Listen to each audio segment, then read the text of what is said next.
mga idol, muli tayong mamamana. Bali 5 kami na magkarasama ngayon. Yan, kasama natin si Kumpare GC, si Kuya GR, si Kuya Jmar at si Kumpare GR. Subukan namin ngayon, sana may sampa dito na isda. Dito ulit tayo sa may pantalan. Dito kami mababa, papunta dun sa may napla. Subukan namin pumunta dun sa may sapaw. Baka may malaking isda. Sana walang salabay. Kaya habang-abang lang tayo. Sana makadilig siya tayo. Matawag isip yung dive natin. Let's go! Sa unang dive natin mga idol, eto nakakita agad tayo ng good fish o tiaw. Pwede na ito na pangdagdag sa pangbenta natin. Kaya agad na natin ito na tinira. Thank you Lord. Buena mano tayo sa goldfish o tiaw. Good size na ito mga idol. Sana makarami tayo ng tiaw para makabenta ulit tayo. Pambigas-bigas natin. Sa dive natin ito mga idol, may nagpapahabol sa atin na samaran. Kaya nang makuha natin yung distansya, agad na natin ito na tinira. Thank you Lord. At tinamaan naman natin kahit pahabol lang yung ating pagtira. Ayos na. Ayos na ito na pangdagdag sa pangbenta natin. Itong manlalara kung tawagin dito sa lugar namin o samaral naman sa ibang lugar. Thank you Lord. Pangalawang huli natin, samaral o manlalara. Ingat rin tayo dito kasi makamandag ang tinik ng isda na ito mga idol. Pero masarap naman ito sa kahit anong luto. Samaral o manlalara. At dito mga idol nakakita tayo ng isang klase ng isda. Angul ito kung tawagin dito sa lugar namin. Masarap ito mga idol na prinito dahil napakakapal ng laman ng isda na ito. Kaya agad na natin ito na tinira. Ayan o, nagtatago sa mga damo sa dagat. Yan, sa pool. Yan, ito yung isdang angul kung tawagin namin. Nasa mababaw lang na parte. Ayos na. Siguro na doon na yung prinito natin dito mga idol. Isang isdang angul kung tawagin namin. Thank you Lord. Nakadagdag na naman tayo sa huli nating isda. Sa dive natin ito mga idol, may nakita tayong dalagbago. Kaya agad na natin ito na tinira. May pagka mailap na rin itong dalagbago. Gawa ng napakaliwanag ng buwan. Kaya mailap yung mga isda na nakikita natin. Pero salamat pa rin kahit paano nakakahuli tayo. Ayos na ito, pangdaglag sa pangbenta natin. Dalagbago. Ingat rin tayo dito mga idol kasi makamandag rin ang tinik ng isda na ito. Pero masarap ito sa tinula at sa prito. Thank you Lord. Kadagdag naman tayo sa huli natin. Sa dive natin ito mga idol, may nakita tayong labahita o panasay kung tawagin dito sa lugar namin. Pasensya na mga idol kung hindi medyo maklaro ng panain natin. Nakatago kasi ng maayos sa ilalim ng mga malalapad na bato. Kaya hindi gaano makita dito sa ating camera. Pero tinamaan naman natin. Ayos na ito na pangdagdag sa ating huli. Panasay o labahita.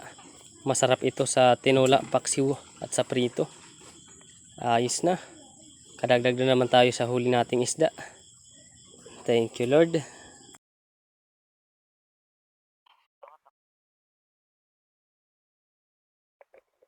Sa dive natin ito mga idol, may hinahanap tayo na malaking surahan. Yung primerang klase na surahan. Kaso dito hindi na natin mahanap. Hindi na natin alam kung saan na butas pumunta. Kaya dito na ang pa-resurface na tayo. May nakita tayo isang surahan na bayarungon. Kaya eto na lang yung pinana natin. Pwede na rin ito mga idol na pang ulam. Thank you Lord at tinamaan natin.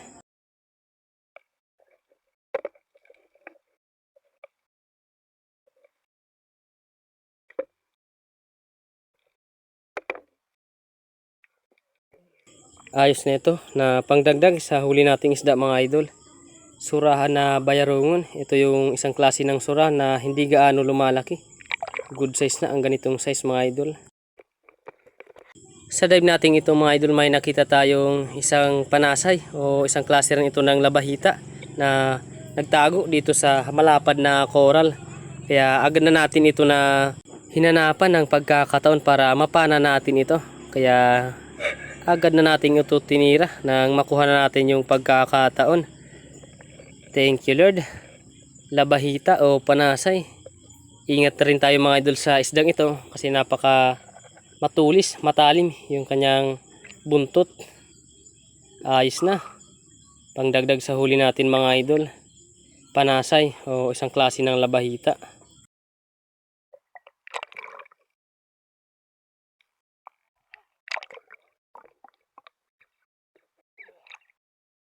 Para tayo mga idol ng sapahan.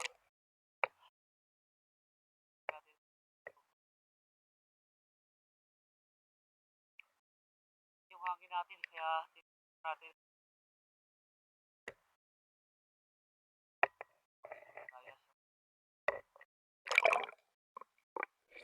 sa dive natin ito mga idol, may nakita tayong sikuhan.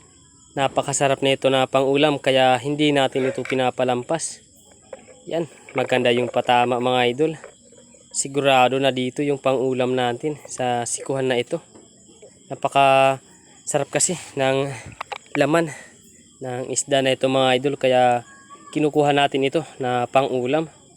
Tinatanggal lang natin yung ulo at pinipirito natin yung katawan.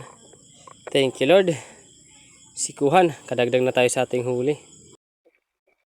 Sa dive natin ito mga idol, pumasok tayo dito sa malaki na butas. May nakita kasi tayo na isang surahan na pumasok. Kaya agad na natin ito na tinira. Thank you Lord at tinamaan natin. Isang primerang klaseng surahan.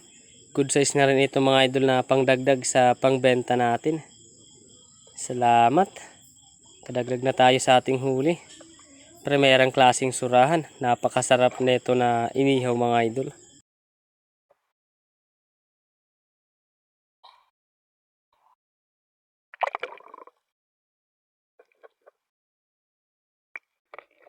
Sa dive natin ito mga idol, may nakita tayong lapu-lapu.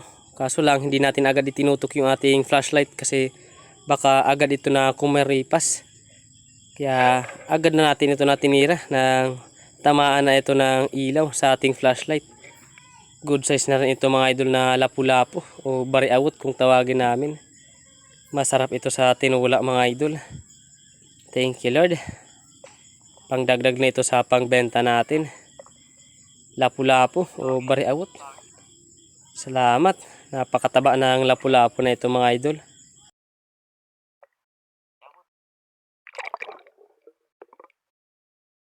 Sa dive natin ito mga idol, may nakita sana tayo dito na dalagbago na pumasok sa butas. Kaso nang silipin natin, agad ito na kumaripas papunta dun sa pinagtataguan ng baga-baga na ito o tagan. Kaya eto na lang yung tinira natin. Masarap din ito mga idol sa tinola. Itong baga-baga na isda o tagan tawagin namin. Ingat rin tayo dito mga idol sa isda na ito kasi napakatulis ng tinik dito banda sa hasang ng isda na ito. Kaya ingat tayo sa paghahawak. Thank you Lord.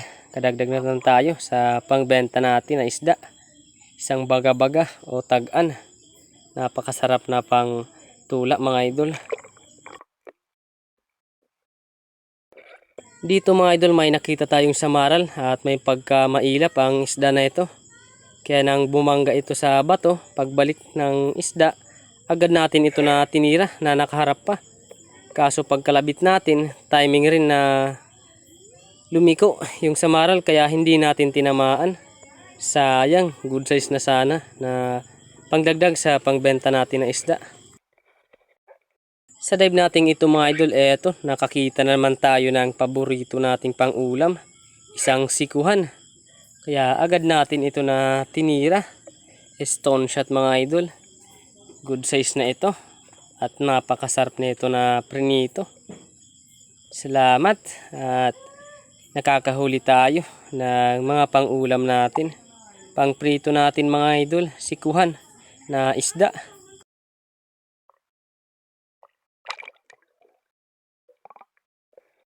Sa dive natin ito mga idol, nakakita tayo ng katambak. Pwede na rin natin ito na iulam kaya tinira na natin.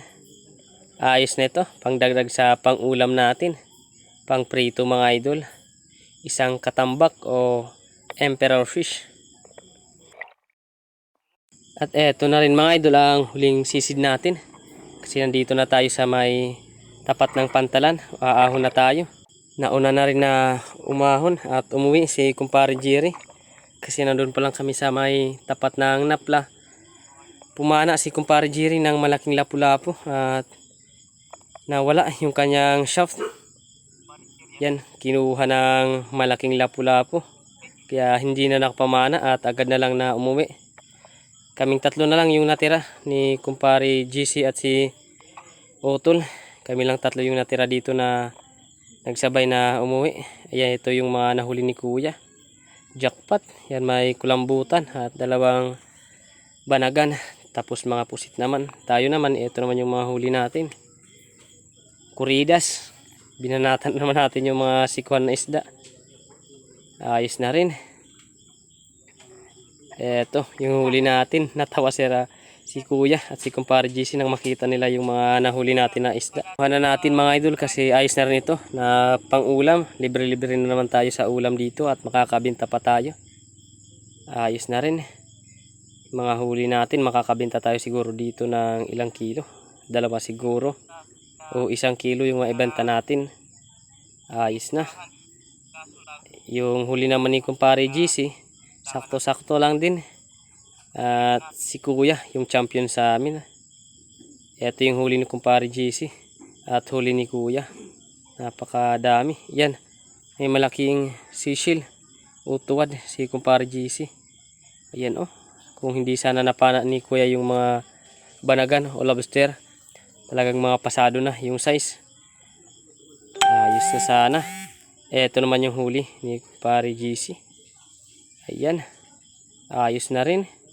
Kadilinsya na rin at libre-libre na naman sa pang-ulam. Mga huli namin ngayon. Ayan, may malaking sisil si kumpare GC.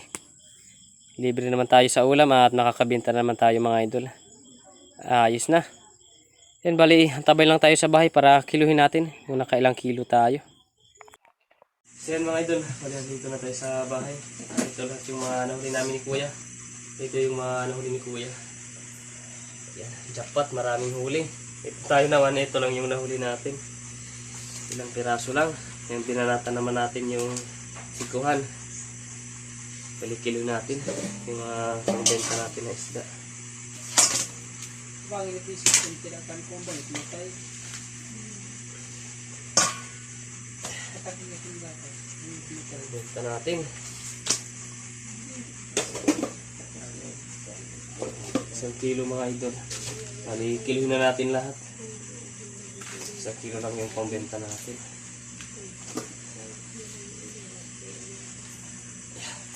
Aduy! Tunot pa. Yung maliit natin na good fish. Yan. Ito yung 4 na piraso natin na sikuhan. Ito naman yung natin. Mga seashell. Yan. Kulang ng 1 guhit para mag 3 kilo. Ayos na. Waling ibenta natin dito 1 kilo lang. Ayos na. 1 kilo. May kikitay na rin tayo na 250.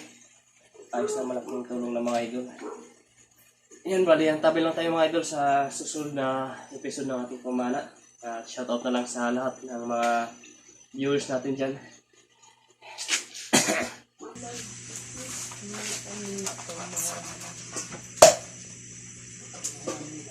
Yan, bali, lutuin natin ito mga idol. Namin natin ito. Tinanggalan lang natin ang ulo.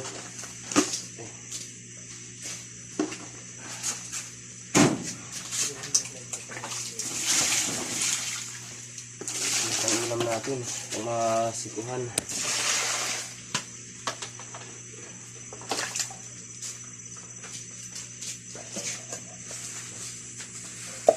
Putulin lang natin tapos putulin natin ito mamaya.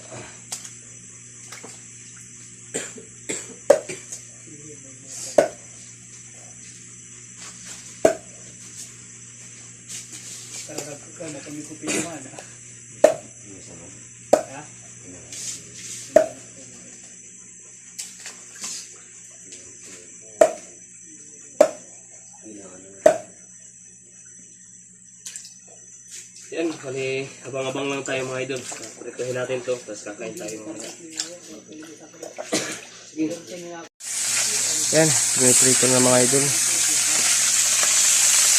Ayun, pwede lang mga iro. Oh, dito gitbitang ito. Yan. Para kumain na tayo. Ayan. So yun mga idol, ito lang yung natira. Prinito natin na sikuhan. Kain tayo.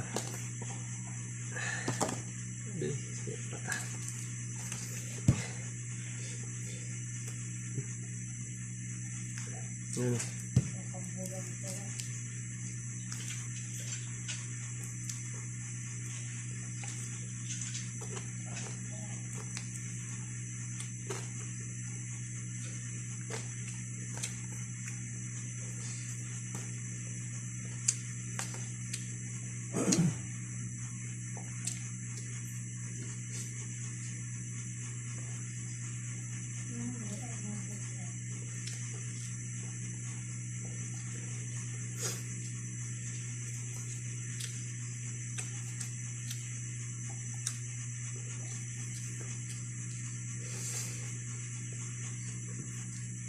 Ito yung chan.